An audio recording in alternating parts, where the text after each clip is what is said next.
படிக்கத்த கொண்டு கொண்டு போப்பாளி குண்டு குண்டு பப்பாளி குவள மேல சவாலி யாண்டிக்கு அழுவிட திருநொடிக்கு போலாம் நத்தம் தை வாங்கலாம் பித்து பித்து திங்கலாம் போலீஸ்கார வீட்டுல நெத்து போலாம்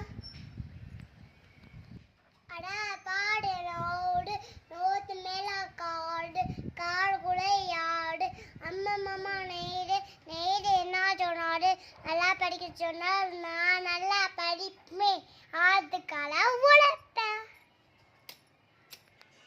ஓடிவா மலை மேல ஏறிவா மல்லிகைப்பூ கொண்டு வா நரி வீட்டில் வை நல்லது